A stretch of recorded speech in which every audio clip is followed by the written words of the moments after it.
Calling All Cars, a Rio Grande presentation. Los Angeles Police calling all cars, attention all cars, broadcast 58. Stand by for review of preceding broadcast covering murder, bank holdups, and dynamiting. That's all. Rosenquist.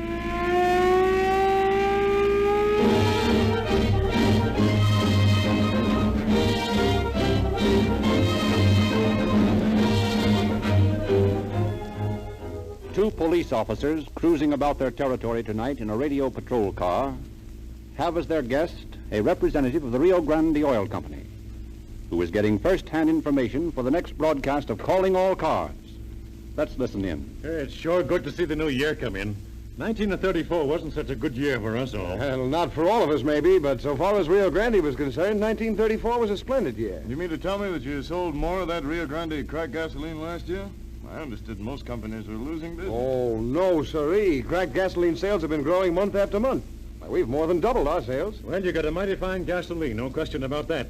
We wouldn't be using Rio Grande cracked in our police cars if it wasn't the finest that the city could buy. Yes, more police cars in California and Arizona are using Rio Grande than any other gasoline.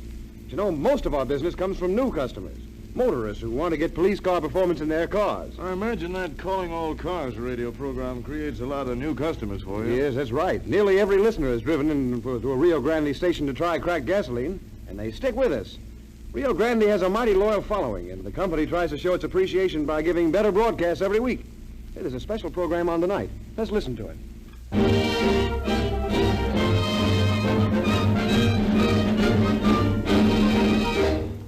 During the year just past, you have heard broadcast on this program many cases from the police files of Oakland, San Jose, San Diego, Tucson, and other western cities, as well as cases from the files of the Los Angeles Police Department. Tonight, we ask you to look back over the past year as we review memorable scenes from Calling All Cars for 1934.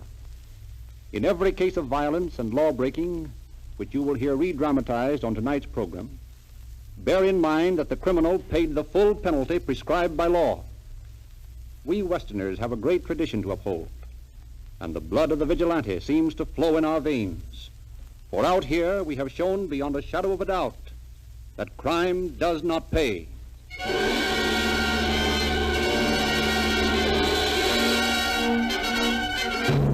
Do you remember Tom White, the rattlesnake bandit, and his blonde wife and partner in crime, Burma? The very evening that newspapers screamed the headline story that she was on her way to Tehachapi, Calling All Cars broadcast the dramatization of her career in crime.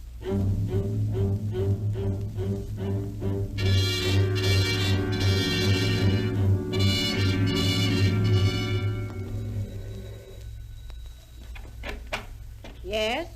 How do you do, ma'am? We're police officers, and we'd like you to help us. Why, come in. Is anything wrong? What can I do? We're looking for a blonde who lives in this building. A blonde? Well, there are several blondes here. Who are they? Well, now, there's Miss Arnold. What's she like? Well, I wouldn't want it to go any further, but she's heavy. In fact, she's fat. Yeah, that's not the one. Who else? Well, then there's Miss Gilman. She's 40 if she's a day, though she tries to tell people she's only 32, you know. She's... Well, that's not the one. Oh, yes. There's young Miss Adams. Hasn't been here very long. What's she like? Well, she's just a child, about 19 or 20, slim and pretty in a way. That's the one we're looking for. What apartment is she in? In 218. Now, look here, I don't want any trouble in my place, really. Well, there won't be any trouble. You just stay right here in your apartment.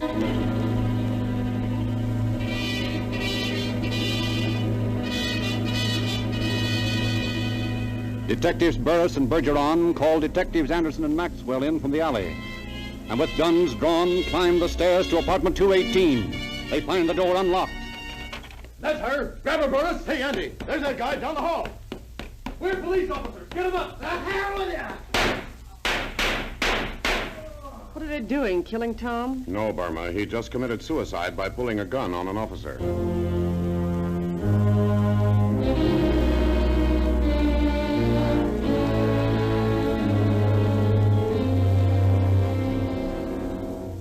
Tom White went to a gunman's grave, and Burma White to Tehachapi Women's Prison for from 30 years to life. But this sort of expiation can never bring back the sight of Miss Cora Withington, who was blinded by brutal Tom White's murderous gun. Los Angeles Police calling all cars, attention all cars. A bombing at the Los Angeles Times building.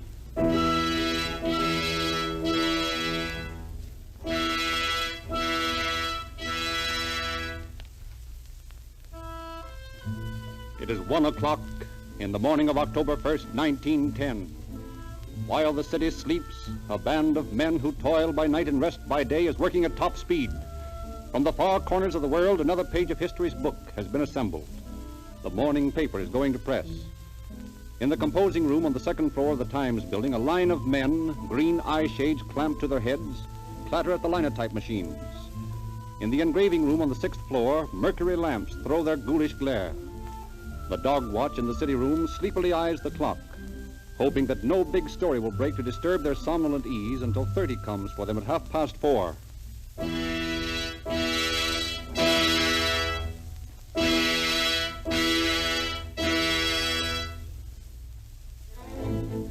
Seated by their silent telegraph keys, two men stand by in the wire room for last-minute news flashes. In the basement, the huge presses hungrily await the plates for the final edition.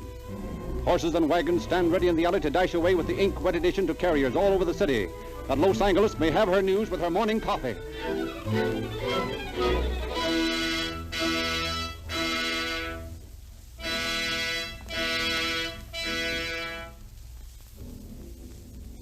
The hands of the clock slowly move on. Activity increases as press time approaches. It is now 1:05, 1:06. In Ink Alley by the press room, another clock ticks ominously, unnoticed by any of the busy workmen in the building. The seconds pass. The clock says 1:07. And then...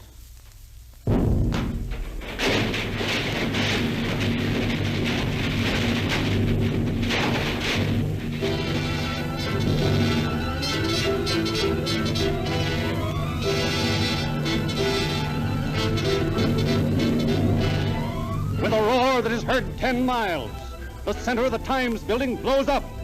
The force of the explosion snaps the girders supporting the second and third floors as so many toothpicks. Down into the gaping hole hurtle the heavy linotype and stereotyping machinery, carrying their operators to a crushing death. The gas main which feeds the building is ripped open and instantly ignited. A searing fountain of flame leaps through the building. Within a moment, the entire structure is ablaze.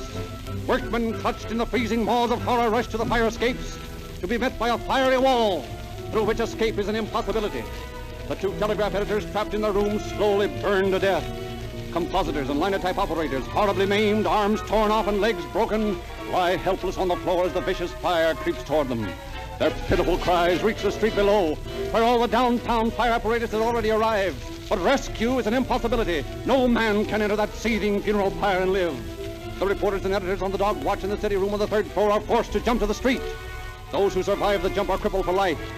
Within a few minutes after the explosion, the last cry of the helpless victims trapped within the building has been smothered in the fevered embrace of the flames. In an astonishingly short time, the entire building is gutted. And then a new danger threatens. As one after the other, the walls, lacking any support, sway, totter and crash to the street, where a huge crowd of citizens, hurled from their beds by the explosion, are straining at the hastily rigged guard ropes.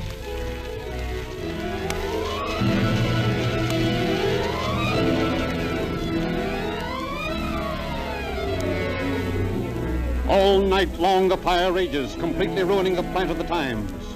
Yet just a little later than usual the next morning, the Times is delivered to its subscribers, printed at an emergency plant by the battered, bruised, and bandaged survivors of the catastrophe. Before the last smoldering ember has died away, the law swings into action.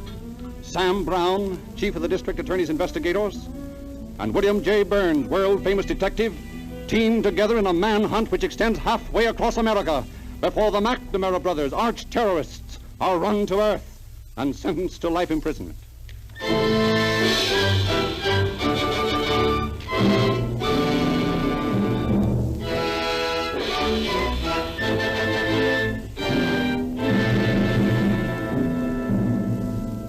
Captain Chitwood of the Los Angeles Narcotics Squad was one of the big heroes of Calling All Cars in 1934. He it was who posed as a dope peddler and met with 3 wily Japanese high on the top of a hill. His problem was to get the goods on the Orientals and then arrest them and bring them into headquarters. He took his life in his hands.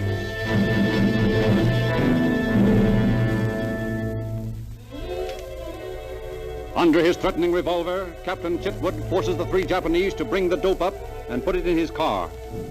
Although he watches his captives with great care, he cannot but feel the constant threat of Koto's great strength.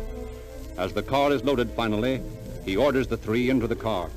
In your work, Mr. Jordan, you do not make a great deal of money. Well, it's not very much according to your standards. A sum such as $10,000 would be quite large in your eyes. It would be very large. I happen to have such a sum within easy reach. You'll be able to hire a good lawyer with it. I was thinking of making a friend a present. A very lucky man, I should say. You are the friend, Mr. Jordan. And how do I merit this friendship? You return to the police station with the sad news that your suspects disappeared. Sorry, Count, that's out of my line. $10,000 is a lot of money. No, you better get in the car. Back there, Koto. Mr. Jordan, I will give you one more chance. There are 3 of us. Koto here is a trained wrestler. We all know jiu-jitsu. Once we are in the car, you will be unable to manage us. True, you have a gun, but you cannot succeed in getting us to the city. I've been thinking about that. Oh, I think you had better accept Count's offer. It is impossible you will arrive in town alive. Let's put it another way. Let's say that it is impossible that all of us will arrive in town alive. I do not quite understand. It's very simple, really. Don't you see that Koto is the main threat? How much do you weigh, Koto? 210. When you, Count, and Huashi here are carrying Koto through the fields down to where I can call a police car, you won't be very dangerous. But why should they carrying me? Because I'm going to kill you. You cannot do that. My dear fellow, I can and will do exactly that. Koto, unfortunately, resisted arrest.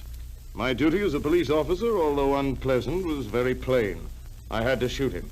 The law is quite explicit on that point. But I'm not resisting arrest. Oh, you have no imagination, Koto, huh?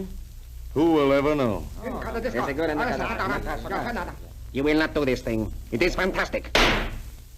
Just to show you that my gun is loaded, gentlemen, and that I mean what I say. Please, must be another way. We plead with you, Mr. Jordan. We have been very fair. We have offered you money, wealth. You will not take it. But that is no excuse to murder one of us. I have no desire to kill, but there is one other way. What, please? Koto will lie on the floor of my car. You 2 will lie on top of him with your hands at my side. If you make a false move, I'll shoot all of you. If you don't, you'll arrive safely at the station. We accept. Into the car, then, and watch your step. This gun is liable to go off in my hand by mistake.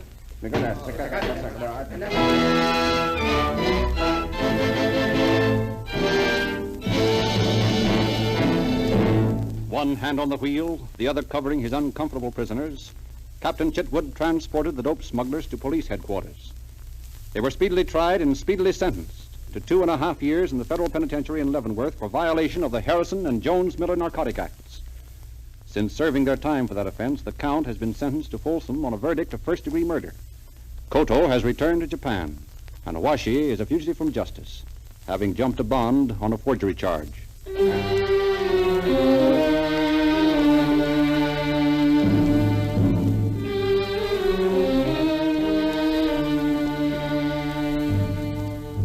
The Murder of a Soul, broadcast 29 of Calling All Cars, marked an experiment in the introduction of psychological drama into radio.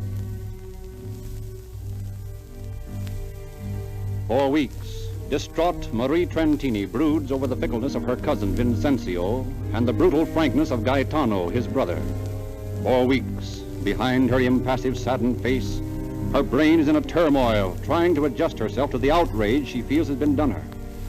And then, finally, on August 7th, 1928, as Marie lies tossing sleeplessly in her bed, something in her brain snaps.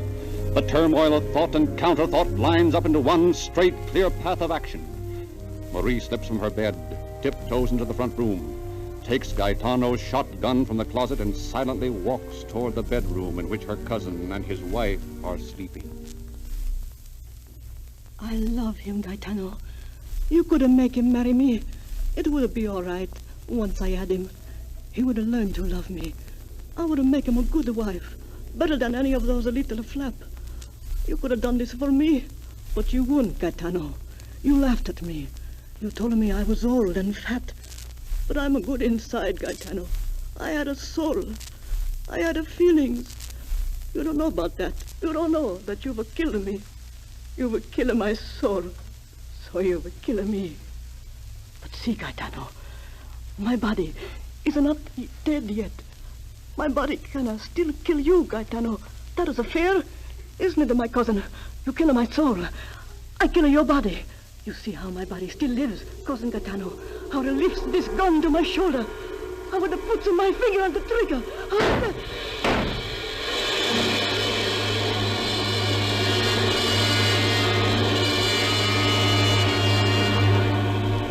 Marie Trentini established an alibi to the police, but Captain Barlow, police fingerprint expert, discovered her prints on the gun. Confronted with this damning evidence, Marie, excusing herself for a minute, stepped into an adjoining room and slit her throat.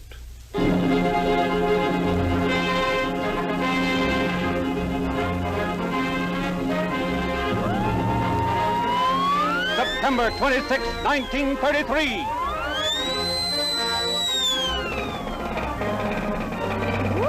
Under a hail of machine gun bullets, Charles Mickley, Harry Pierpont, and Russell Clark, accompanied by 7 other convicts, successfully escaped from the Indiana State Penitentiary.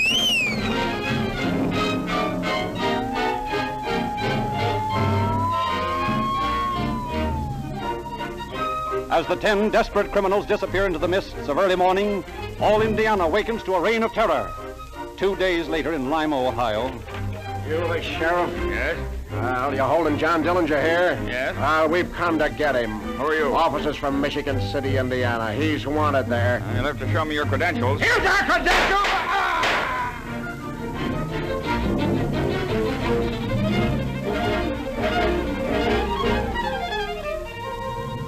Terror spreads throughout the Middle West. Hysterical fear mounts. Not since the days when Jesse James rode the prairies have respectable citizens lived in mortal dread of a ruthless outlaw. Dillinger is loose! Indianapolis. $21,000 taken from the Massachusetts Avenue Bank. New Carlisle, Ohio. And it's taken $53,000 from the New Carlisle Bank in daring daylight robbery. Farrell, Pennsylvania. Hold up in the Farrell Bank. Lost $24,000. Daleville, Indiana. Hold up and lost $3,500. Montpelier, Indiana. $12,000 haul from the Montpelier Bank. Racine, Wisconsin. Hold up the American Bank and Trust Company. Lost $27,000. Greencastle, Indiana. $74,000 bank robbery. East Chicago, Indiana. Hold up with the First National Bank. $20,000 stolen. 1 policeman murdered.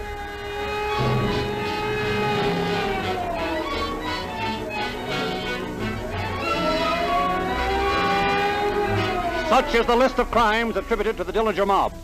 Federal authorities combine forces with state and local peace officers. Roads are blocked. The militia is called out.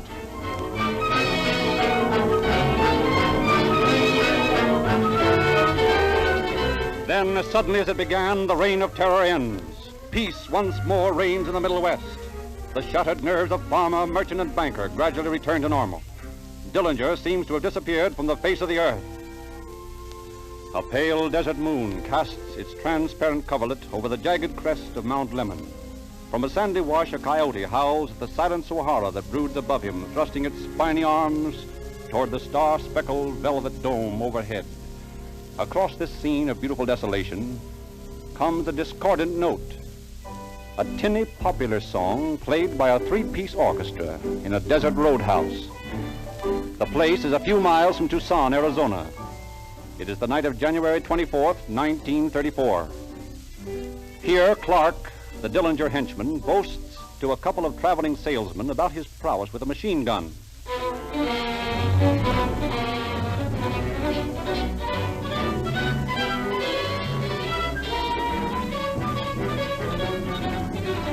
Three days later, the Dillinger gang is in the Pima County Jail, and a week later are transported to Indianapolis. But Dillinger bluffs his way out of the Michigan City jail, and the reign of terror begins again. Then, late in July, the trail once more grows hot. Tipped off that Dillinger will attend the Biograph Theater in Chicago, a score of Department of Justice agents stake out the neighborhood. Melvin Purvis, chief investigator, and an aide sit in their car a few doors from the theater. More than an hour passes uneventfully And then, just before 9 o'clock... Hey, Ed. There he is. Where? Walking up to the ticket office. I can't mistake that head. Oh, yeah, I see. And now he's turning. It's him, all right. And look, Mel, he's dyed his hair. Yeah, it's black. He's wearing gold-rimmed glasses. So that's him. You gonna let him get into the theater? Sure, we won't take any chances. There, he's bought his ticket. He's gone in. Keep your eye on the exit, Ed. I'm going to give the boys their final orders. Okay, Chief. That was him, Charlie. Yeah, I thought so. You and Mike stick around the doorway of the tavern here and keep your eye glued on that theater. Russell? Yes, Chief? You and Kelly watch those exits down the alley. Right. You'll probably be in there a couple of hours, but you might get suspicious and try to get out the back door. Yes, sir. And get this straight. No matter what he does, we're taking him tonight. Try to get him alive, but if you can't, get him dead.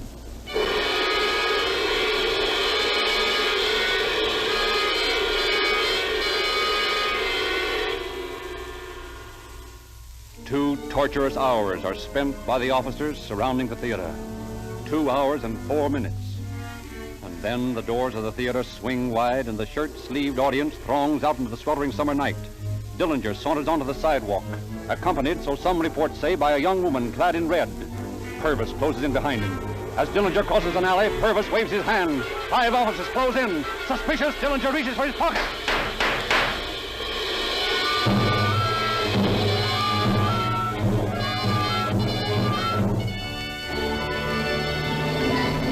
John Dillinger died on the way to the hospital, and 72 hours later, the story of his career of crime was being broadcast on Calling All Cars.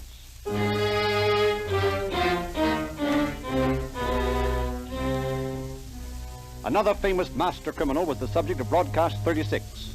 Herb Wilson, the nitroglycerine parson, minister turned safe robber. Only once in his career did he fail to break a safe. That was one night in Detroit when the gang, after weeks of preparation, set about to crack the safe of the National Maccabees organization, which contained $13 million. One by one, the guards are overpowered and locked up in closets. One by one, the 13 burglar alarm boxes are put out of commission. Then, all precautions taken, Wilson unwraps his equipment, the gas tank is wheeled in, and donning an asbestos apron of his own invention, the nitroglycerine parson lights his torch and sets to work on the massive safe. Like a knife through cheese, the hissing blue flame of the torch cuts through the thick steel box. Deeper, deeper as the hours of the night wheel on. Closer, closer to a tremendous fortune. The members of the gang crouch around their leader, watching with eyes gleaming with avarice, as the hooded figure of the master cracksman bends over his work. Finally, toward dawn, Wilson raises his hooded head. Only another quarter of an inch, boys. Well, hurry up, Herb. It's getting late. Yeah, just a matter of a few seconds, and then... $13 million. Yes, sir. Hey, what the... Herb, what the hell's wrong? I don't know. Let me try that tank. Well, that's that, boys. We're out of gas. Out of gas? And a quarter of an inch away from $13 million. Yep, that's the way it stands. What are we going to do, Herb? What can we do? You can't get gas any place at 3 a.m. on Sunday morning. Well, we could use nitro on it. Yes, if we had any. Oh, that's right. We didn't bring any with us. Yeah, well, it won't do any good crying about it, boys. We'd better get out of here and get out fast. Come on.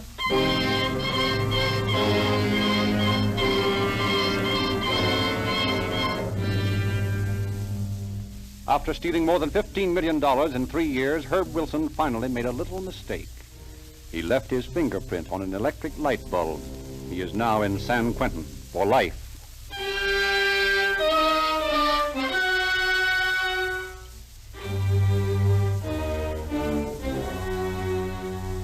The biggest Western crime story of 1934 was the kidnapping of William F. Gettle, Beverly Hills oil millionaire. 48 hours after Mr. Gettle was released, Calling All Cars dramatized his adventure and presented Mr. Gettle himself to the entire nation over a coast-to-coast hookup of the Columbia Network. The most pitiful aspect of the Gettle case was the horrible tension under which Mrs. Gettle lived during the long days when her husband's fate was a question. In the sun-filled garden of the Gettle mansion, the 4 children of the kidnapped millionaire, Billy and Betty, the twins, and Bobby and Jimmy, play their childish games, ignorant of the terrible plight of their father.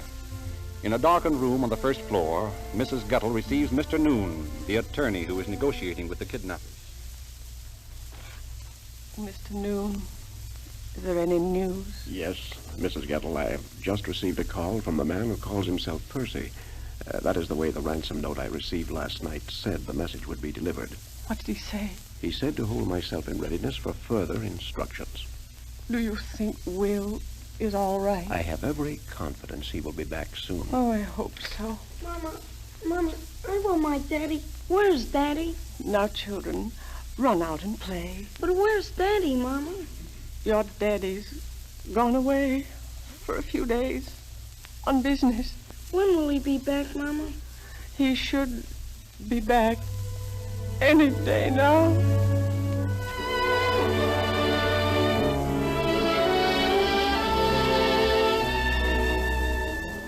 But 2 days later, due to the keen ears of Detective Burris staked out on a dictaphone, the kidnappers are located and Mr. Gettle is released. 24 hours later, they are sentenced to life imprisonment in San Quentin. And 24 hours after that, while they are speeding northward to prison, Calling All Cars brought the biggest radio scoop of the year to the ears of the nation.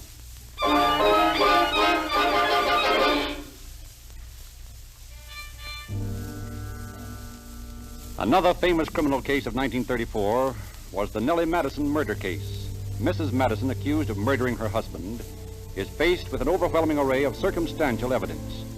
Her attorney, in summing up his plea to the jury, was played by Richard LeGrand in one of the most moving character depictions of the year. Ladies and gentlemen of the jury, have you ever lost suddenly and horribly someone you held most dear? Have you ever been so stunned by personal misfortune that you were cold and indifferent to all that transpired about you? If you have, then you know what has been happening to Nellie Madison throughout this trial. There can be no murder without motive. And what possible motive could this woman have? The Madisons were a loving couple. You are being asked by the prosecution not only to hang a woman, but by all we've shown during this trial, to hang an innocent woman. Don't do this thing. Don't have it on your souls and consciences the rest of your lives. Don't send this innocent woman to the gallows upon the tenuous threads of circumstantial evidence. Remember the command of our Almighty Father.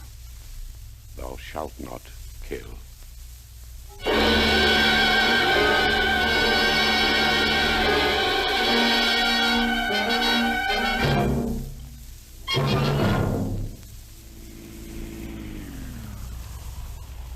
Well, fill her up with Rio Grande cracked. Well, I wouldn't dare give a police car any other gasoline. And don't think you could.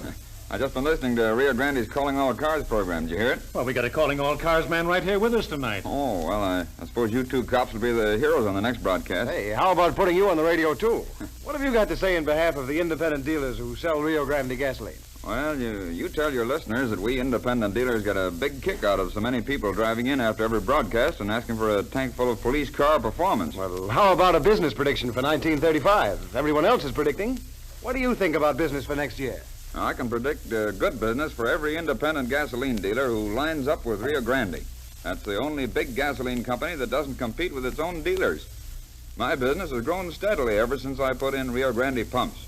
And my customers stick with me. They should. I give them better value in Rio Grande cracked gasoline, more power, faster starting, greater speed, higher anti-knock rating, and tetraethyl at the price of ordinary gasoline. Well, come on, fellas. We got to go.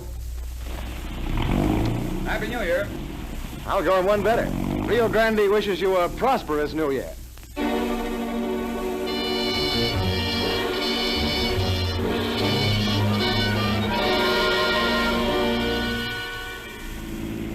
Los Angeles Police calling all cars, attention all cars, cancellation broadcast 58.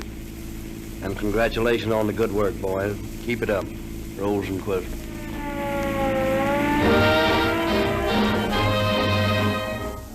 Calling All Cars is written and produced by William N. Robeson. The orchestra is under the direction of Frederick Stark. This is your narrator, Frederick Lindsley, bidding you good night and a prosperous new year for the Rio Grande Oil Company.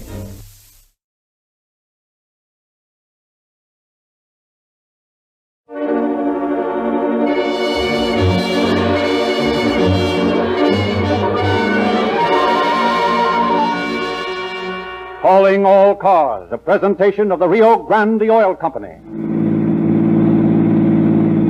Calling all cars, attention all cars, attention all Marin County Sheriff's cars. Broadcast 61. 4 convicts just escaped from San Quentin prison using a state car. License Diamond E 6154. Diamond E 6154. The convicts are reported headed north. All cars use discretion and hold fire if possible, as the escaped convicts have kidnapped 4 members of the prison board and are carrying them as hostages. Stand by for further orders.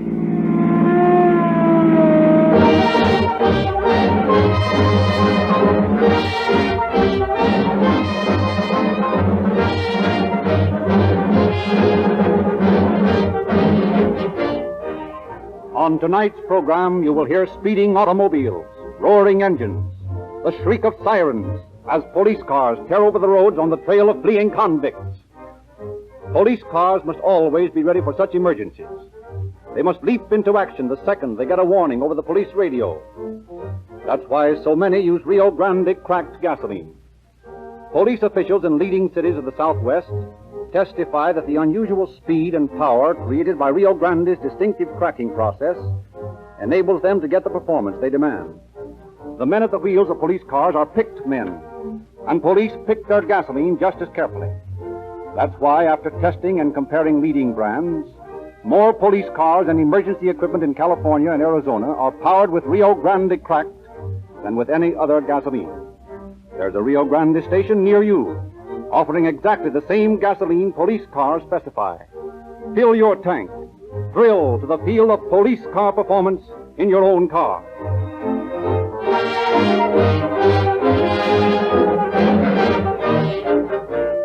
And now, ladies and gentlemen, it is with great pleasure that we bring you the complete radio dramatization of the San Quentin prison break, which occurred last Wednesday. This afternoon in San Francisco, Clyde Stevens, confessed bank robber and accomplice in the prison break, pled guilty to 3 counts of robbery with a gun and was sentenced to a term of from 7 years to life on each count. It is believed that as we go on the air with the dramatization of his story, he is already en route to Folsom Prison. It is with pride that we remind you that Calling All Cars has brought you the story of Burma White as she was leaving for Tehachapi Prison. The Mae West jewel robbery, the day one of the robbers was apprehended in Miami, Florida. The story of the crime career of John Dillinger, 72 hours after his execution in Chicago. And the Gettle kidnapping case, 48 hours after Mr. Gettle's release. But it is with greater pride that we remind you that William N. Robeson, author and producer of Calling All Cars, dramatized the San Quentin prison break over the Columbia Don Lee Network a half hour after the capture of the escaped convicts, scooping every newspaper in the world. 4 hours later, Mr. Robeson wrote and produced another last-minute radio station of the week's biggest story to the entire nation over the Columbia Coast to Coast Network. This, we believe, marks a milestone in radio broadcasting. And the Rio Grande Oil Company wishes publicly to thank the writer and producer of Calling All Cars, Bill Robeson, who consistently, for over a year, has served the radio public of the West police news while it was still sizzling hot.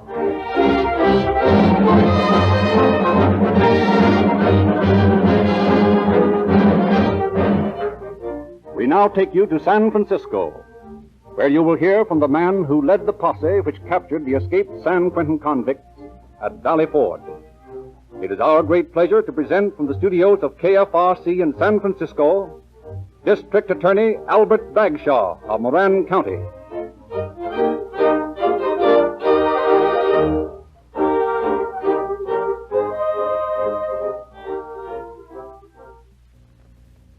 Good evening. Last Wednesday afternoon, I spent the most exciting 2 hours of my life. I've hardly returned to normal yet. I had gone to Tamales with Under Sheriff Blum to prosecute a petty case. We were following the routine of our duties when a telephone call from San Rafael plunged us into a melodrama as wild and exciting as any Nick Carter story you have ever read. That is the story you're about to hear on tonight's Calling All Cars. Before we go into this dramatization, which I know you are all eager to hear, I would like to point out to you a very serious condition which has existed for some time and which the prison break of last week has brought into the spotlight of public notice. I refer to the overcrowded condition of California prisons. Built to accommodate 3,294 inmates, the San Quentin prison is now jam-packed with over 5,747 convicts. The result is a seething unrest among the prisoners. The rise in crime during the past years has been responsible for this overcrowding. Critics have pointed out that our parole system is lax. This may be so, but the brutal fact is that the parole board has to release many prisoners in order to make room for those coming up from the courts. So long as paroles are easy to obtain, crime will flourish. Our police forces in California do a splendid job, but the prison situation which causes the evil causes them to repeat over and over again the same work. Recidivists, habitual criminals, should be put away for good, but we in California, unfortunately, have no place to put them. We must have another prison. When we can adequately care for the criminal for as long as he is sentenced, he will show less desire to repeat his acts. As it is now, men like Clyde Stevens do not wait a week after they're released to start robbing banks again. This must be stopped. We have efficient police. They do their duty, and having done it, are forced to do it all over again. It is not only our faulty parole system which is to blame, but it is also our faulty prison system. May last Wednesday's deplorable incident served to arouse the people of California to demand the proper check against the rising tide of crime. Thank you and good night.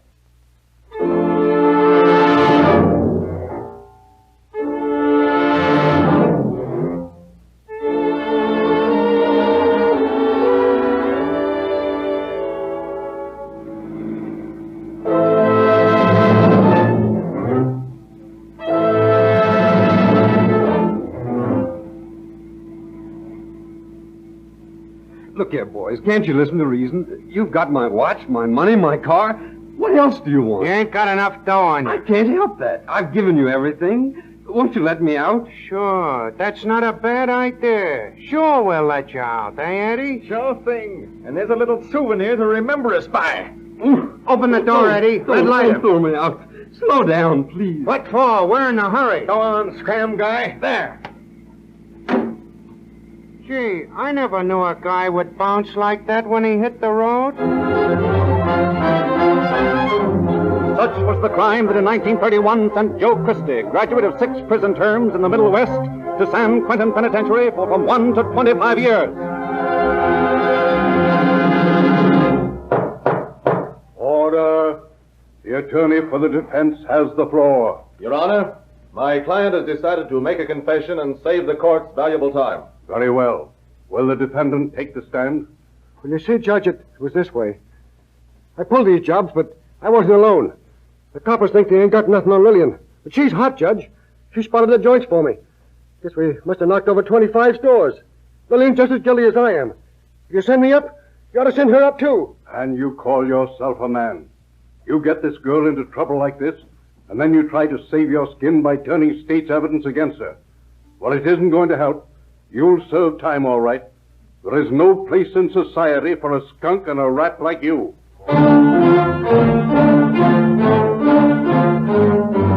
With the stigma of skunk and rat attached to him, Alexander McKay entered San Quentin in the summer of 1931 to serve from 5 years to life for robbery.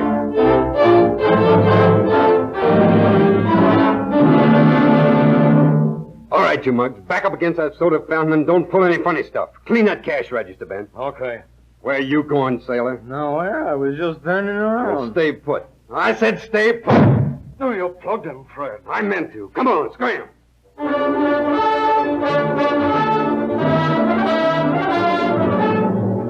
For robbery, grand larceny, and assault with intent to commit murder, Fred Landers was sent to San Quentin 3 years ago to serve 2 terms of from 5 years to life. Now, look here, Straight. We're wasting a lot of time.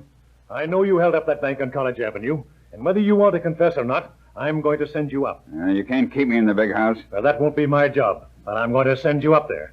So you might as well make my job easier by confessing. What'll you do for me? You can't make a deal with me. You'll rob that bank, and you'll do time. Okay, I pulled that job. But I'll make a little bet that I'll be out of stir before they make you chief for getting this confession.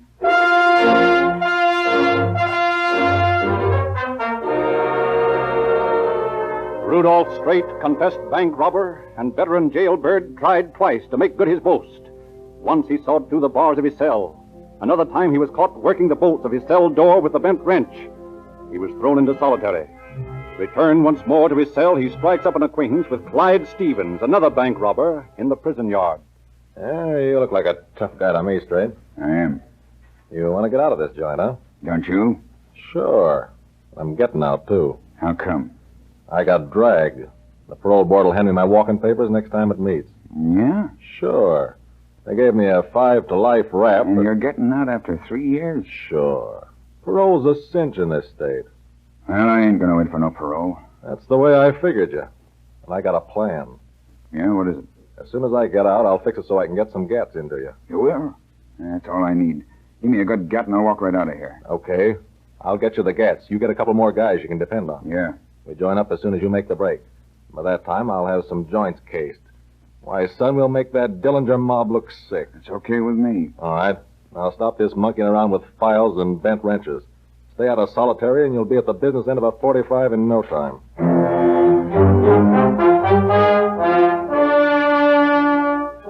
On October 31st last year, Stevens was paroled. And within 2 months, he is wanted by San Francisco authorities for bank robbery.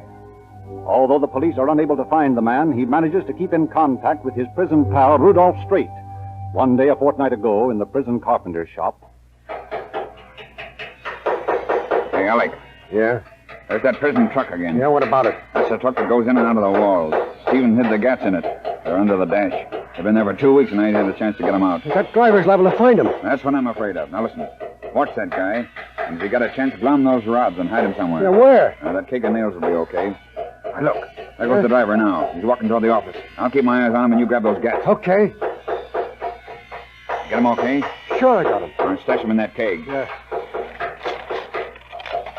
That's fine. Now we'll roll this keg behind this workbench where nobody can see it.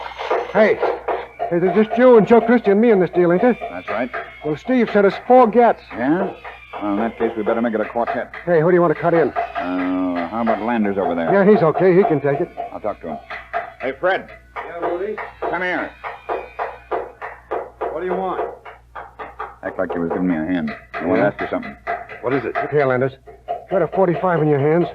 You taking on the lamb out of this joint? What are you doing, trying to kid me? No, we're on the level. Hey, you bird. Separate. Get back to work. What do you think this is, a tea party? I'll tell you about it later, Fred. Beat it.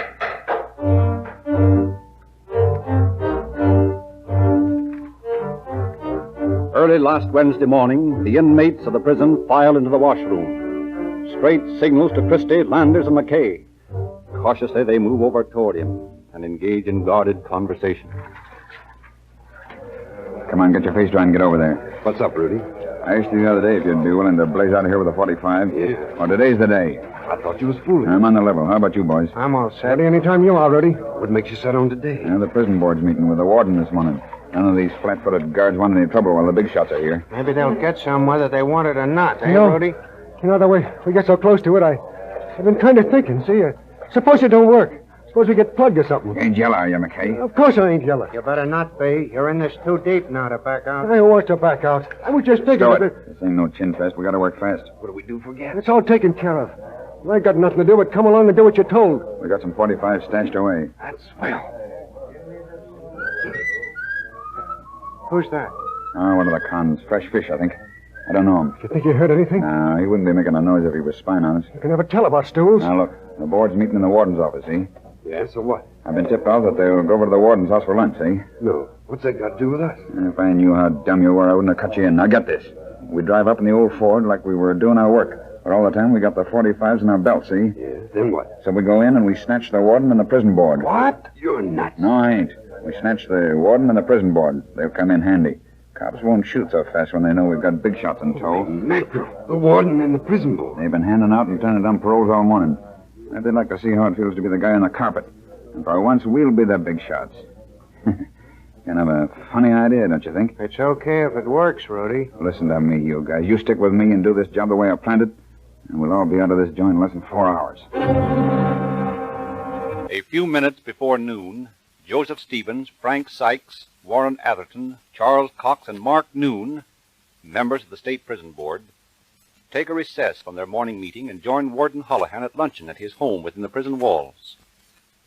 The pleasant, sun-filled room gives no indication of the impending danger that lies just outside those curtained French windows, where 8 hard eyes are watching every movement, 8 keen ears hearing every word. Well, Warden, you're to be congratulated on the splendid work you're doing, especially in view of your limitations here. Thank you, Mr. Sykes. I can assure you that no one knows better than I the necessity for relieving congestion here in prison. We have almost twice as many prisoners as the institution was built for, and the result is unrest among the men. But it can't be helped. I presume you feel as though you were living on the edge of a volcano all the time. Well, something like that. You see, gentlemen, the granting of early paroles is by no means the answer to our problem. You're quite right, Warden. The only answer is the erection of another prison. Pardon me, but there seems to be somebody at the door. Take him out, gentlemen. What's the meaning of We this? mean business, Warden. Up with him. Look here. You can't come in here like this. Oh, yeah? I've been wanting to do this for a long time, Warden. Oh! All right, Rudy, cut it out. Cut out the rough stuff. I don't like that guy. Okay, snap out of it. We didn't come here to bump the Warden off. Just what did you come here for? We're going to get out of this place, and we're going to take you with us. What for? You'll make good bulletproof vests. Don't you realize there's a law against kidnapping in California? You can be executed for this. Yeah, well, we're the law, and if there's any executing to be done, we'll do it. Now, look here. If you boys are on the square and promise there won't be any shooting, I'll go with you as hostage. But please remember, I'm the father of 4 children. I guess we'd better take all of you.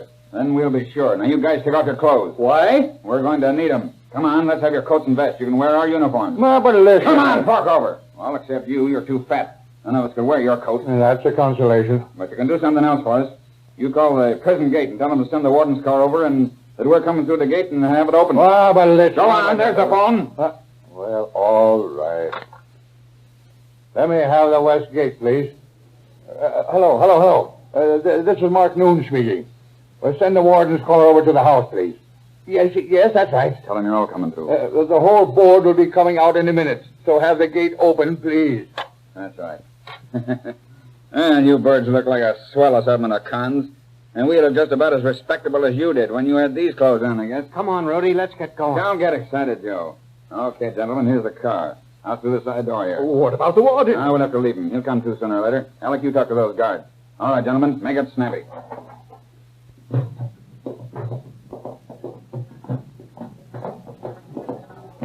Drop those rifles. What the devil? Have them always shoot these men. Okay, gentlemen, pile in the back. You there, stay at the wheel. You're driving it. This other guard, you stand on the running board. Come on, boys, make it snappy. Look here, man. You'll never get away with this. Get in! This is my party. That's fine. Okay, boys, let's go. Kick that siren open and drive straight to the west gate.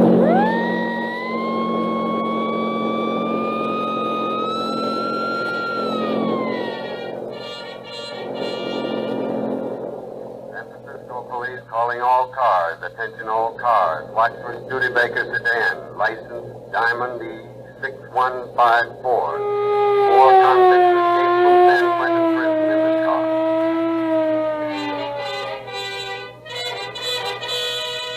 Calling all cars. Oakland Police calling all cars. Special emergency broadcast. 4 convicts escaped.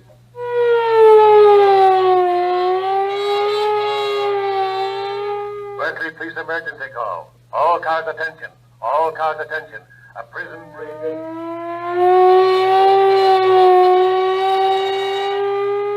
Hamilton Field calling all bombing planes. Calling all bombing planes. Return to your field at once for further orders.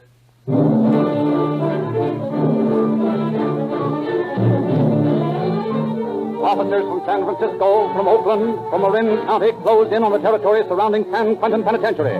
Posses are hastily organized. The bombing squadron at Hamilton Field stands by for orders that will send them searching from the air. The state teletype spins the law's web across California, describing the escaped convicts, describing their fleeing car. A few miles out of San Rafael, the convict car turns right, heading for the Black Point cutoff. As they come in sight of the cutoff, the drawbridge swings open with exasperating slowness. They pull up with a burning screech of brakes. Can you imagine this? We're practically out of the heat when that monkey has to start pulling switches. What we do? We go back, Rudy. You're telling me. Now we got to go back into all the cops in the world. If you don't mind, shut up. I want to ask a question. Let him talk. It'll make him feel good. Ain't you never heard of an emotional catharsis? What's that, some kind of snow? What's in your mind, Toots? What I want to know is, how in the world did you get those guns? That's a professional secret. And what you don't know won't hurt you. Rudy, look. What? Cops ahead. Get your gats out. Step in that siren mug and drive like hell.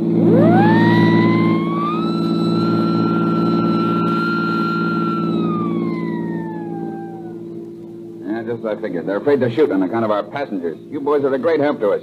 Now, look here, driver. What's your name, by the way? Jones. Oh, one of the Jones boys, huh? Well, listen, Jonesy. Just pull up a minute. I'm going to let your fat friend out here. What? Yeah, you're going to get out and you're going to tell that posse back there to call up the dogs, or we'll bump off your pals here. Give us a half hour and everything will be okay. Pull up, Jonesy.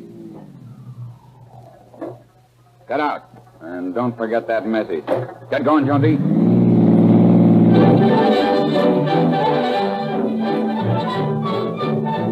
Mark Noon, Secretary of the Prison Board, immediately phones the prison of his whereabouts. With orders to hold fire as long as possible, the Army of the Law goes into action. From San Francisco, from Oakland, from Berkeley come officers.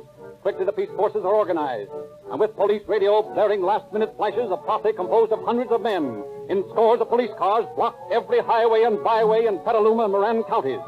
The posse closes in, combing the hilly north coast country. As the convicts' car swoops into Hicks Valley's road, the posse sights them. The chase is on. Deputy sheriffs pull down their shotguns from the roofs of their high-powered police cars. State patrolmen crouch over their white motorcycles, unlimber their guns, fire and scream. 10 miles, 12 miles, 14 miles, they roll west of Petaluma. The law holds its guns in readiness.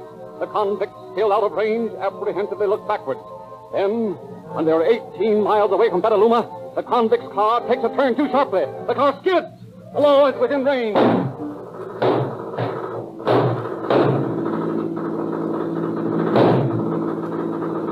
Duck low, you guys.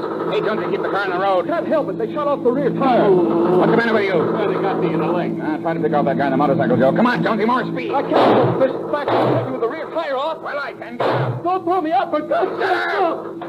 Push him out, Alex. I'll drive the damn thing. No use, Rudy. They're gaining on us. I can't get any more speed out of this thing than he did. There's some buildings up ahead. Let's fight it out there. Okay, I'll slow down. You guys jump. Come on, John. Be in it out, Jonesy. Are you all right, Frank? I think so. I tell you, Don't. For the love of God, Sheriff. That's Atherton. They made us change our clothes. Where are the men? Ran into that building. Okay, men, surround the building. Look out, back, boys. Behind you. Hey, got him. Let him have it, boys.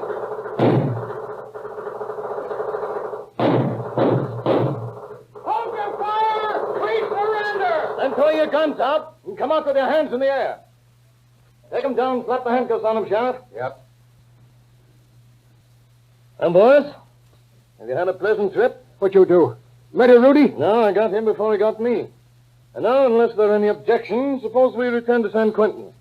There are some questions I'd like to ask you. Some very pertinent questions.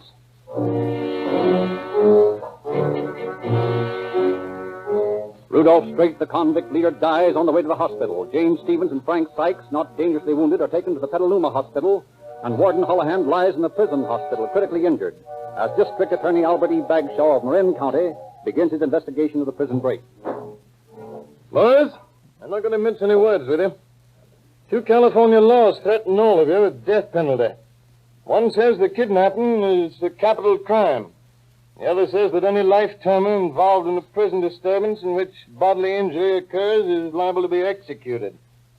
The latter applies to at least 2 of you. Now, we know this is an outside job. You haven't a chance to beat the rap. I want to know where those guns come from. Clyde Stevens sent them into us. Shut up, you rat. I rather expected you'd spill, McKay. You haven't changed any since you took that girl to prison with you, have you? Clyde Stevens, eh? Know him, Captain? Sure, I know him. He was paroled about 3 months ago, and we're looking for him for bank robbery. We had a trap set for him day before yesterday, and he knocked over a bank right under our noses. I got a line on his hideaway, and I was going up there this afternoon to knock him over when this thing happened. You've got a double reason for a visit now. I should say I have. And I'll have that boy in the can before midnight. I promise you that. I wouldn't be too sure about that, you big flatfoot. That guy's a killer.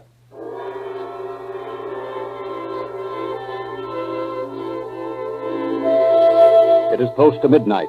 San Francisco Bay is shrouded in deep fog. Captain DeLay, at the head of a posse of 15 men, crosses the narrow strip of water between the mainland and Sherman Island in the delta of the Sacramento River. Cruising at half speed, the motorboat scarcely makes a sound. Quietly, they shunt into a little pier, scramble on the land. That's his shack. Lights are still on. Take it easy. Surround the place, boys. And have your guns ready. All set? Set. Let's go then.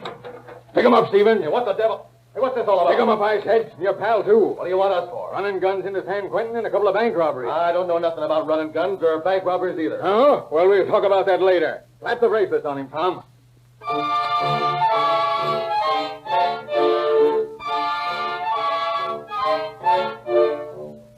The officers return across the black waters of East Bay with their two captives, Clyde Stevens and Albert Kessel.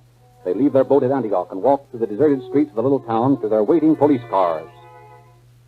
Suddenly... Look out, boys! Stevens got away! How? Stop or I'll fire! That patrol... In the corner. I'm gonna fix that guy. What's the big idea, Mug? You dicks are going to take me in. You can bump me off first. Well, I don't think that'll be necessary. But if you don't come quietly, why... Oh! I guess we'll have to take you in this way. Come on, boys.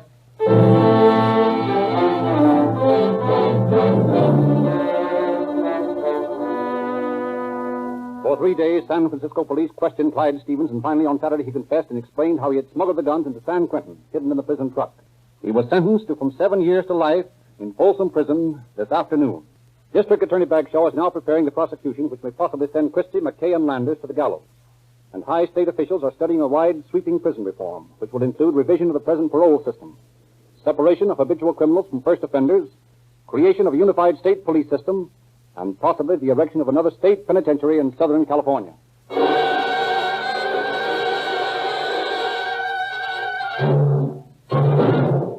Speeding police cars played an important part in this sensational capture.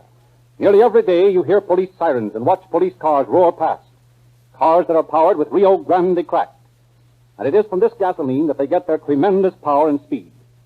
Police use Rio Grande because it saves precious seconds, seconds when human life is often at stake. Police know that Rio Grande cracked is the fastest starting gasoline, the speediest, and the most powerful. But they also know, because they keep accurate records, that Rio Grande is economical gasoline to buy. Your own car may meet emergencies any second. When you tramp hard on the gas, you want action. If you've got Rio Grande in your tank, you'll get action. You can enjoy police car performance in your own car.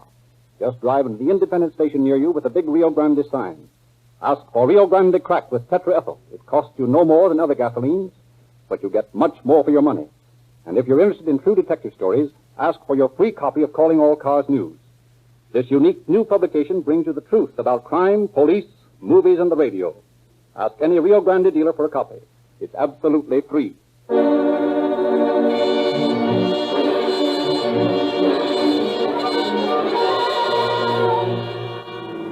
Calling all cars, attention all cars, cancellation broadcast 61 regarding a prison break at San Quentin. Convicts are now returned to prison. That's all.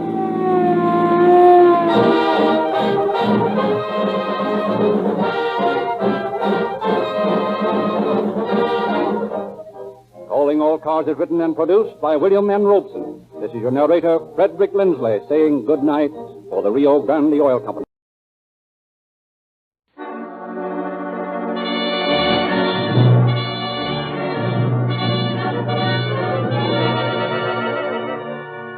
Calling All Cars, a copyrighted program created by the Rio Grande Oil Company. Phoenix Police calling all cars, attention all cars, broadcast 166. Be on the lookout for a gang of safe blowers known to be operating in this district. Pick up any suspicious characters seen loitering near large stores. That's all.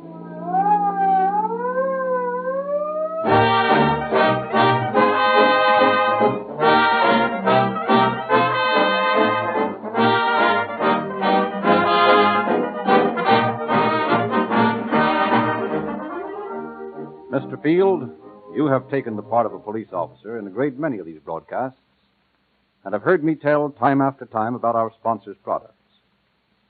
What stands out most prominently in your mind about Rio Grande cracked gasoline? Rio Grande cracked gasoline powers more police cars, fire engines, ambulances, and other emergency equipment than any other brand. That is to say, in the Rio Grande territory. Yes. Mr. McNear, you've got a detective's memory for details. Do you recall some of the cities that have used Rio Grande cracked gasoline? Well, Los Angeles, Oakland, Berkeley, Fresno, Santa Barbara, San Diego, and last week you mentioned 3 new ones. Pasadena, Phoenix, and another town up north. One of Mark Twain's towns. Marysville, is that right? That's right. And the counties? Oh, yes. Maricopa County, Arizona. Good. We mustn't forget Maricopa County, Arizona. Its sheriff's cars serve a third of the total population of Arizona. And then there's Santa Barbara County, Orange County, San Diego County, and many, many others. Mr. Lewis? Well, Rio Grande cracked gasoline gives police car performance in any car. Right. There's one more thing you gentlemen might have mentioned. The patented Sinclair cracking process. Rio Grande cracked gasoline is the only gasoline you can buy that is refined by this famous process. It breaks up gasoline into finer atoms, makes it burn more readily, more completely. The Sinclair cracking process is the reason for police car performance. It is the reason for Rio Grande's popularity among city and county officials. To our listeners let me suggest you try Rio Grande cracked gasoline. See your nearest independent Rio Grande dealer tomorrow.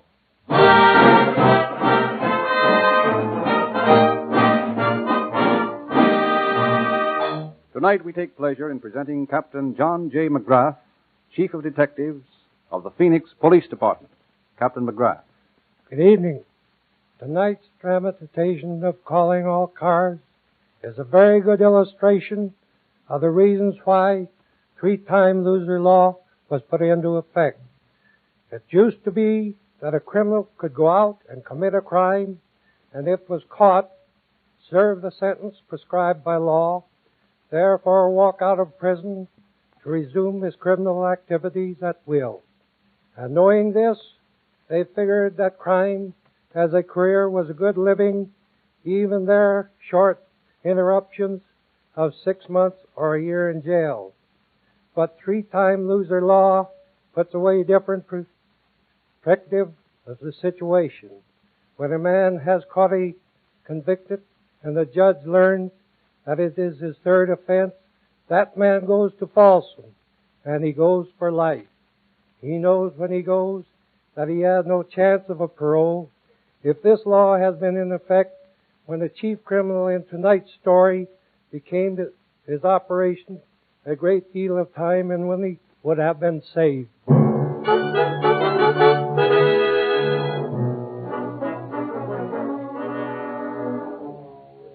Wanted for burglary by Bakersfield, Sutter County, Shasta County, San Joaquin County, and Utah Police. Committed and released from state penitentiaries in Omaha and Milwaukee, from Folsom and McNeil's Island for robbery and receiving stolen property. Returned to McNeil's Island in 1920 for post office robberies at Anderson and Ripon, California. Released in 1923 and 3 months later sent to the Utah State Penitentiary for receiving stolen property. Such is the record of 31-year-old one-eyed John Sagatti, when in the spring of 1927 he drops off a freight train to find himself in Glendale, Arizona. Badly in need of some food after the long, cold boxcar journey, his first stop is a small, greasy spoon restaurant. Ham and eggs a pair. Straight up on the eggs, carry the ham to a warm kitchen. Yes, sir. What'll it be? Cup of coffee to start with. 1 cup of java. Coming up. Hey, Eddie, how about a little service over here? Be right with you. Here you are, mister. Thanks. You figured out what you want to eat yet? Yeah, give me a waffle and a couple of strips of bacon on it, will you? 2 strips of bacon with a waffle under 'em. Make that bacon crisp, will you? Burn the pig. That all you want? Yeah. Okay. Hello, fella. When did you come in? Just now. What's the chances of a little food? Sure. What'll it be? Same old thing? No, not tonight. I think I'll have a little of your lamb stew for a change and coffee. Okay. Cook's revenge on the dinner. Hey, Eddie, how about it? Do I get a little service or don't I? Okay, George. Sorry to keep you waiting. What can I do for you? Mind if I look at some of that paper there? Hmm? Oh, sure. Here. Yeah, thanks.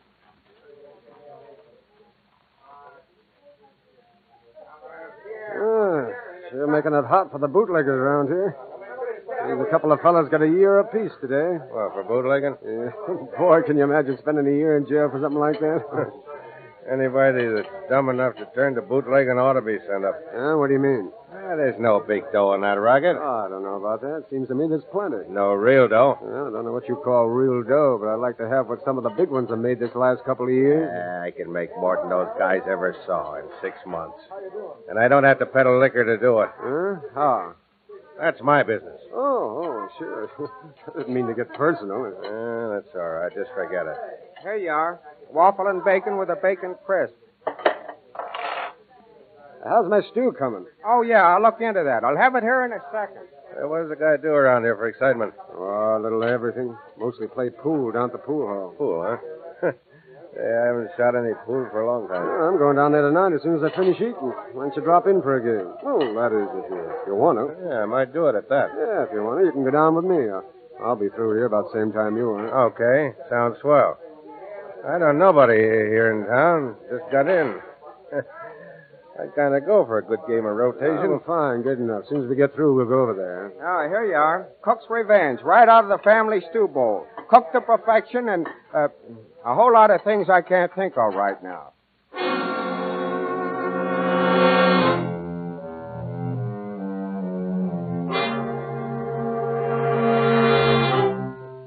And a short time later, John Sagatti and his newfound companion, whose name he learns is Stanley Borowski, walk into a small pool hall, engage in a round of rotation. During the game, Sagatti seizes every opportunity to strengthen his friendship for Borowski. And at the end of the third game, when Borowski suggests it is time for him to go home, Sagatti suggests they have a drink together first. And a short time later, the two men stand before the bar of a tiny speakeasy. Well, here's how. Yep, right. Well, not bad for what it is. Yeah, it's the best place in town. Hey, you lived here in Glendale long? Yeah, just long enough to know the town fairly well. You work somewhere? No. At the moment, I'm what you might call out of a job. Oh, well, that makes two of us. I'm in the same boat. Oh, yeah? What's your business? My business? Yeah. What do you do when you're working? Well, I guess you might call me an explosives expert. That is, if you have to call me anything. An explosives expert? Yeah. I guess I don't follow you. You mean you go around blowing things up? Look, suppose we just skip the whole thing. You know, let it drop. You're a funny sort of fella. First you make a crack about money over at the restaurant tonight, and then when I ask you what you mean, you freeze up. Now you do the same thing all over again. You still remember that remark about dough I made, huh? Sure I do. As a matter of fact, I'd like to know what you meant by it. I'm sort of curious that way. Mm-hmm. Well, maybe if you told me your business, we could talk better, Mr. Borowski, eh?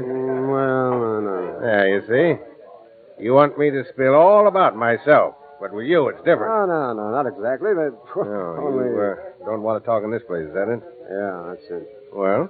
See, look, I got a room up a little hotel. How would it be if we went over there? Well, it's Jake with me. Ah, good. I don't know just why, but I got a feeling that bumping into each other the way we did was a piece of luck. Check. I got the same idea. Yeah, come on, man. Let's go out of here and go where we can talk without people.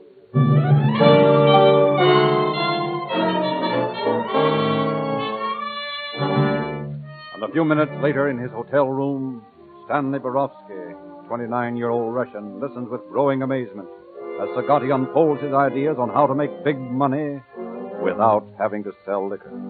It's as simple as that. All you got to do is be careful and take your time planning the job.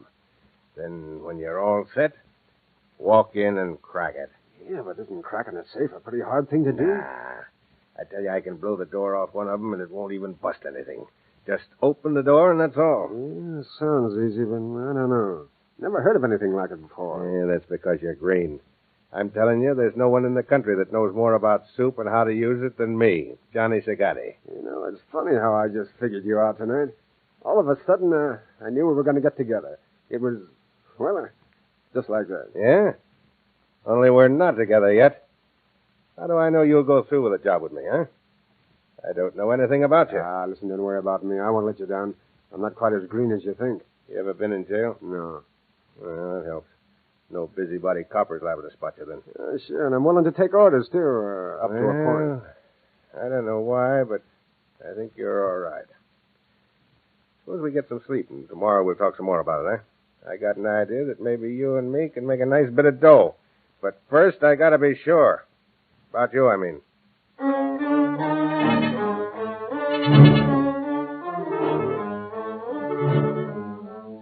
And apparently, Borowski convinces Sagatti of his sincerity. For a month later, in a small shack on the outskirts of Phoenix, Arizona.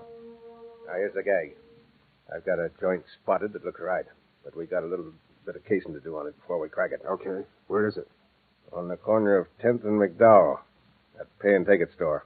They do a good business. Unless I'm plenty wrong, there's a nice wad in that safe all the time. Yeah, but how are we going to get in? Well, I got that all figured. It's a cinch. The only thing we've got to watch out for are those merchant patrol guys. That's the first thing you got to do. Hang around until you find out how many of them there are and when they make their rounds. And how do I do that? By using your eyes. Nobody's going to notice you if you're careful. And if they do, what do you think I got those deputy sheriff's badges for, huh? All you got to do is flash your buzzer and say you're looking for someone. Okay. I'll go over to town first thing in the morning. That's the idea. While you're doing that, I'm going to see where I can get a little nitro and some fuse. That's all we need, the way I do things. Safe full of dough, little soup. My experience, and we'll be sitting pretty.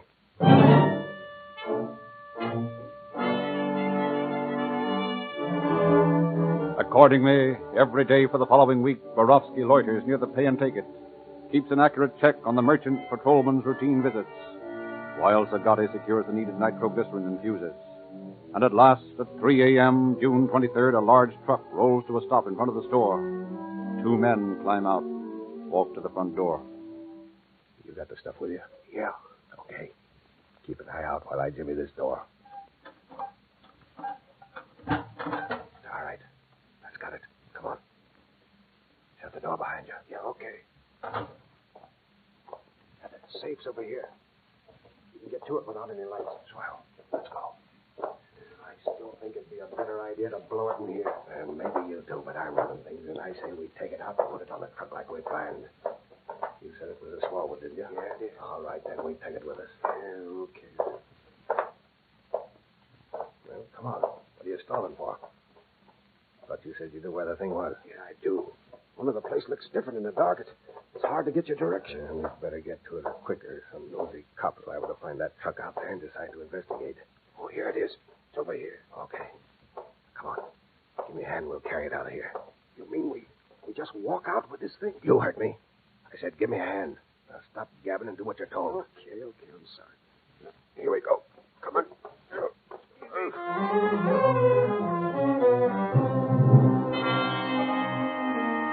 And carry it out they do, right out the front door to the waiting truck. Then, with their prize loaded on the back, they drive out to an isolated spot on the banks of the Grand Canal. And there Borowski gets his first instructions on safe blowing. Now, the first thing to do is to take this soap and seal the space around the door. Like this, see? Yeah. Yeah, you got to do that to keep the charge in when it goes off. Yeah, sure, I get it. Then the next step is to pour the soup in through this hole I bored in the top. And that's the important part of the job. How come? Because if you don't get enough soup in, the thing doesn't come open. And if you get too much in, you blow the whole door off, and that makes too much noise. It's kind of tricky stuff, isn't it? Plenty. I've seen this stuff used wrong blow a guy to pieces. Sure, I wouldn't like that. No, neither did the guy I saw. Now, give me a piece of that fuse. Oh, okay. Oh, not all of it, just a short hunk. Oh, okay. Yeah. Now, here's the last step before we bust her. You see here? How I stick this fuse in through the hole. Like this, eh? Yeah, I see. Then you take some more of the soap and seal all around it. Well, you certainly know your business. I'll say that for you. Yeah, I ought to. I worked in the munitions factory long enough. Now, she's all set. All we do is light the fuse and boom, she's open. Yeah, if it works. Don't worry, it'll work. Now, stand back a ways. Watch. Are you sure it won't blow us up? I told you I know what I'm doing. Now, watch it. That's got it. Hey, will you look at that? Why, I just opened the door as pretty as anything. Didn't even make a noise. Only amateurs make noise on a safe job. Come on, grab some of this dough and stuff it in that bag there. Yeah, how about the checks? You're going to take them? Nah, checks ain't no good. Trace you from a check. Leave 'em alone. Okay, I got all the money there is in there. Yeah, then there's nothing stopping us. Come on, let's go.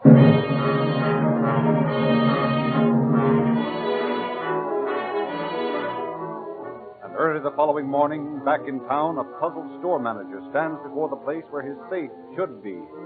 Puts two and two together and hurriedly calls the police. And responding to the call, two detectives arrive. Listen to his story. I tell you, Lieutenant, it's not possible. I saw that safe when I left here last night, and now this morning it's gone. Obviously. Did you notice anything else wrong before you found the safe missing? Nothing. How about the doors, windows? They've been tampered with? Well, I didn't open up myself, but if there had been anything like that, I'm sure the boy who did open would have told me. Uh-huh. Where's that boy now? Why, he's around here somewhere. Yes, that's him over there, by the cash register. I think we better have a talk with him, Ed. You don't think one of my own men had anything to do with this, do you? I wouldn't know. But it's a cinch that in order to carry that safe out of here, whoever did it will have to get in and out through something, a door or a window. And I can't figure anyone boosting a safe through a window, can you? Well, now that you put it that way, I can't, no. All right, well, let's talk to that boy. Jim? Yes, sir? Come over here a minute, will you? Yes, sir. What is it, sir? Jim, these two gentlemen are detectives. They want to ask you a few things. Why, okay, it's all right with me. Jim, I understand you opened up this morning. Is that right? Yes, sir. Did you notice anything unusual about any of the doors? No, sir. That is nothing except that... Say, wait a minute. There was one thing. The front door seemed to be kind of loose on its hinges when I unlocked it. Loose on the hinges, eh? Yes, sir, only I didn't think much about it at the time. Come on, Ed. Let's take a look at that door. There's just a chance that we'll find some fingerprints. Then we'd better call the station and get a description of the safe in. Start the boys out looking for it. Right.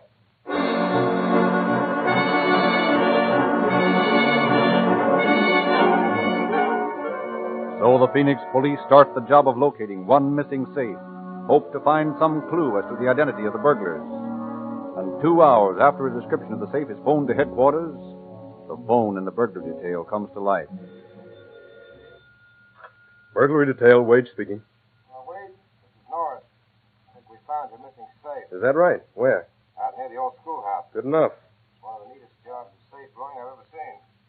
The door is blown up and the money's gone, but hardly hurt the safe a bit. All right, Norris. You stay there and we'll get out as fast as possible. Don't let anyone touch it. Might get some fingerprints. Okay, between you.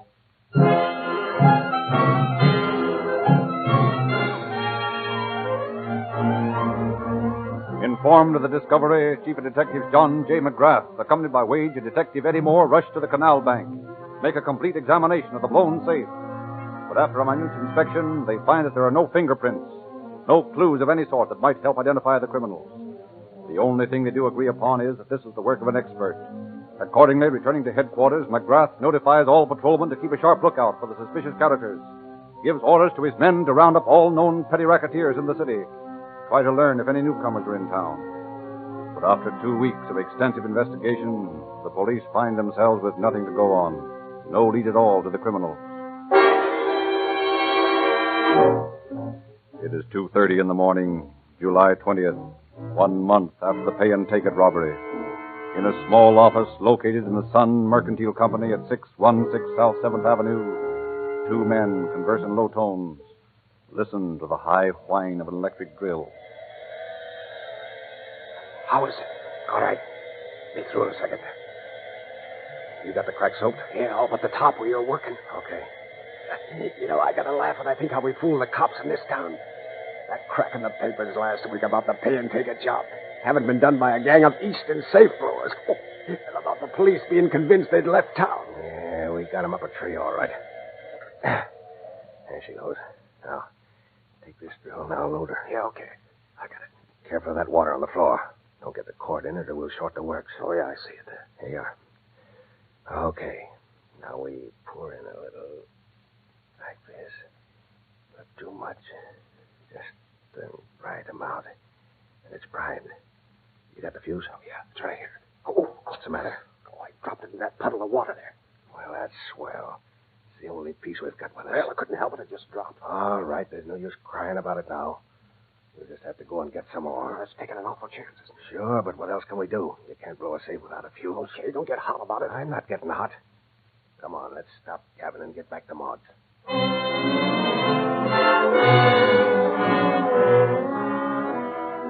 Sneaking out of the store, Zagatti and Borowski make a hurried trip back to their hideout, a small shack on the outskirts of town. There they secure more fuse and return to finish the uncompleted job. But as they enter the office again... Hey, will you look at that? I thought you said you soaked the cracks right. Why, I did. Well, then how come the soup's all run out? Look on the floor there. Oh, yeah, I see it. That means we'll have to load her all over again. More time lost. Well, come on, let's get started. Doesn't do it. Get us in where to stand around here arguing. Maybe you're right. I'll take some more soap and stuff it in the cracks. Make sure it's in tight. I'll soup her again. Yeah, okay.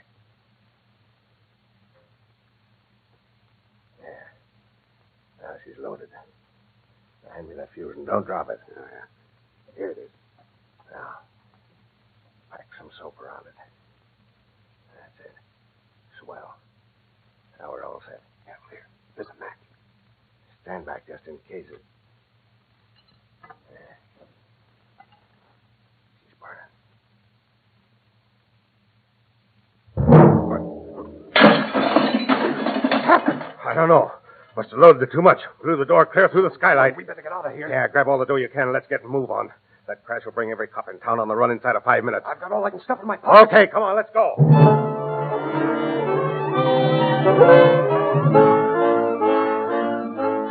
Rushing out a side door onto Hadley Street, Sagatti and Borowski avoid the first arrivals by a scant matter of seconds. Down to the Santa Fe train yards they run, where they bury the money, as well as the deputy sheriff's badges and their guns. Then from there they detour around the center of town and at last reach their hideout. Apparently, despite the slip-up, the job has turned out all right. But 2 days later, in Chief McGrath's office... Now, listen, boys. This may be a wild goose chase, but it's worth it. I got a tip that there were a couple of men living out in that shack just outside the city limits. You know, Maud's place. Oh, yes, we know the place. Now, here's the idea. We go out there and we look the place over. If the men are there, we walk in and grab them. What do we grab them on? Suspicion of robbery. Of course, they may not have had anything to do with the jobs, but it's worth trying. Sounds good to me, Chief. Good. Now, when we get there, here's the routine. You go to the front door, Wage, and, Moore, you go to the right side. Okay. Contreras to the left. We'll take charge of the back. They'll probably be in the kitchen.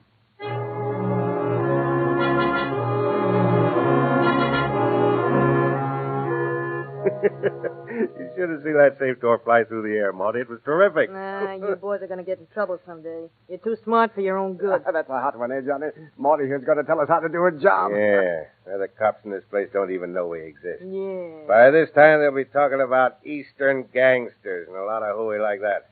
I tell you, we got things down, Pat. Sure. Until they put you away for a while. They ain't going to put this boy away for any while. Because I'd let him have it before I got to go with him. What do you think of that, huh? I think you're talking big. Yeah? How about you, Borowski? Did you let him pick you up without making a show, huh? Yeah, but I'll say I wouldn't. And all I can say is you boys think you're pretty hot. But I've seen hot ones before. I know what I'm talking about. Yeah? Why, you guys are really... What's that? I don't know. All right. Oh, You so long. Stay where you are. Get your hands up.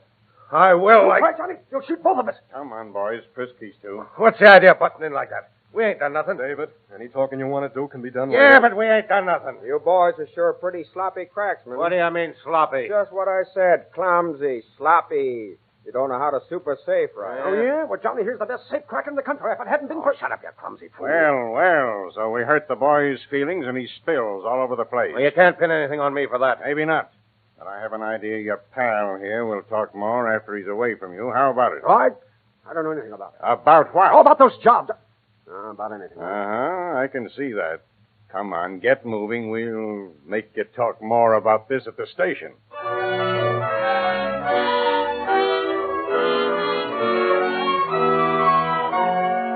And after interrogating Borowski for less than an hour, Chief McGrath has him sent back to the jail. Brings in Sagatti. Sullenly, the man eyes him. Then... Well, what, Sagatti?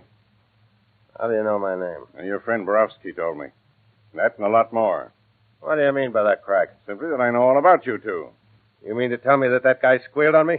I didn't say that, only he talked. Why, the lousy stool pigeon. And I showed him how to make some dough. I'm the guy that took him out of the small time.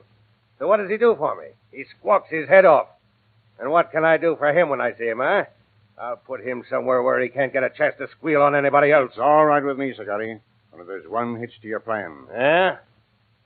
You're What? not going to see him because I'm sending you up for a nice long stretch for those two jobs you pulled. And if you've got any idea that you're going to get out of it, just forget it. Because you're going right where you belong. Florence Penitentiary. In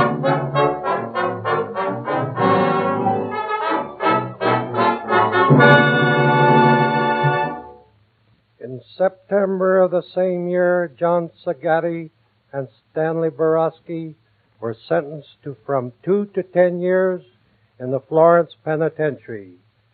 Sagatti escaped from there in 1929, but his liberty was short, and he was returned in less than a month.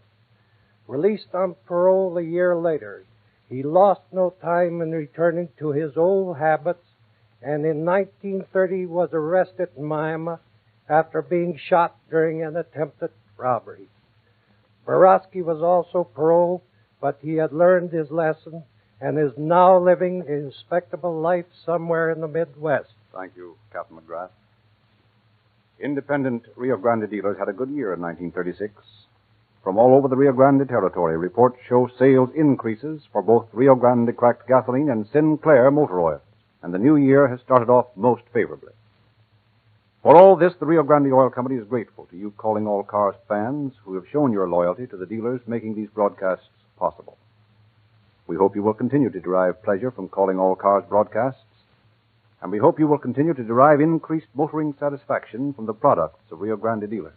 Rio Grande Cracked, the Gasolina Police Car Performance, Sinclair Pennsylvania Motor Oil, and Sinclair Opaline, two thoroughly de-waxed, de-jellied lubricating oils, both refinery sealed in tamper-proof cans. Why not tell your friends about these superior products? We hope, too, you will continue to be entertained by Calling All Cars News, that bright, newsy publication so full of screen and radio gossip, detective stories, and other special features. It's about time for a new issue. Keep in touch with your independent Rio Grande dealer.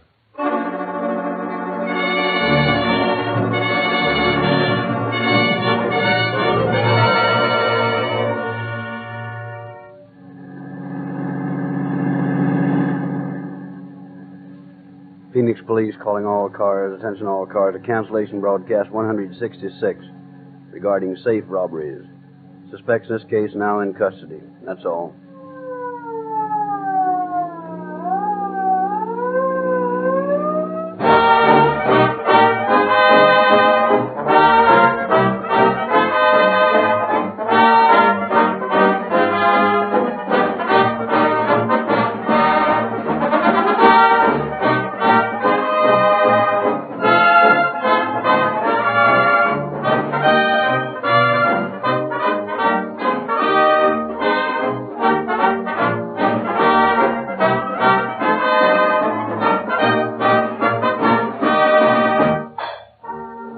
Narrator Frederick Lindsley, bidding you good night for the Rio Grande Oil Company.